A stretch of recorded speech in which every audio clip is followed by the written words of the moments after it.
అందరికీ నమస్కారం అండి.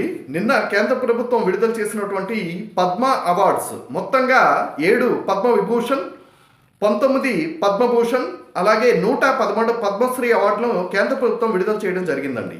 అందులో మన ఆంధ్రప్రదేశ్కు మొత్తంగా 7 అవార్డ్స్ దక్కాయి.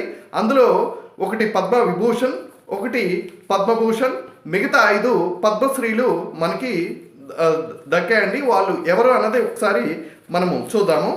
మొట్టమొదటిగా పద్మ విభూషణ్గా ప్రఖ్యాత డాక్టర్ అయినటువంటి ప్రపంచ ప్రఖ్యాత గాస్ట్రో ఎంట్రాలజిస్ట్ అయినటువంటి డాక్టర్ దువ్వాడ నాగేశ్వర్ రెడ్డి గారు. ఈయన ఏఐజీ హాస్పిటల్స్ ఫౌండరు. ఈయనకి పద్మ విభూషణ్ ఇచ్చి భారత ప్రభుత్వం సత్కరించడం జరిగిందండి. అలాగే పద్మభూషణ్గా గౌరవనీయులు ఎమ్మెల్యే హిందూపురం ఎమ్మెల్యే బాలకృష్ణ గారికి పద్మభూషణ్ని ఇవ్వటం జరిగిందండి.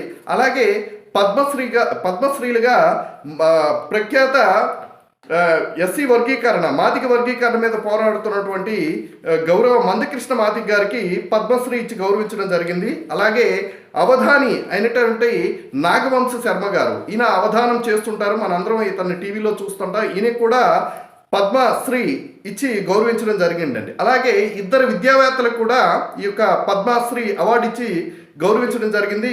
ఆయన కేఎల్ కృష్ణ గారు, అలాగే రాఘవేంద్రాచార్య పంచముఖి, ఇద్దరు కూడా విద్యారంగంలో విశిష్టమైనటువంటి సేవలు చేసినటువంటి వ్యక్తులకి ఇవ్వడం జరిగింది. అలాగే బుర్రకథ కళాకారుడు అయినటువంటి గౌరవనీయులు మిరియాల అప్పారావు గారికి ఇక పద్మశ్రీ అవార్డు వరించిందండి. ఈయన దురదృష్టవశాత్తు ఒక వారం రోజులు 10 డేస్ క్రితమే మరణించడం జరిగింది.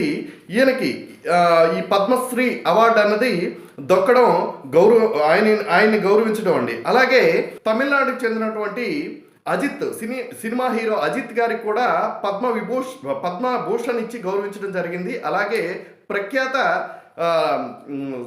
కళాకారిణి మనందరికీ తెలిసినటువంటి సినీ హీరోయిన్ శోభన గారికి కూడా పద్మ విభూషణ్ ఇచ్చి భారత ప్రభుత్వం గౌరవించడం జరిగిందండి. ఇలాంటి ఉన్నతమైనటువంటి పదవులను అలంకరించినటువంటి వీళ్ళందరికీ కూడా మా శిరస్సు ఉంచి మనందరం ధన్యవాదాలు తెలియజేసుకుందాం.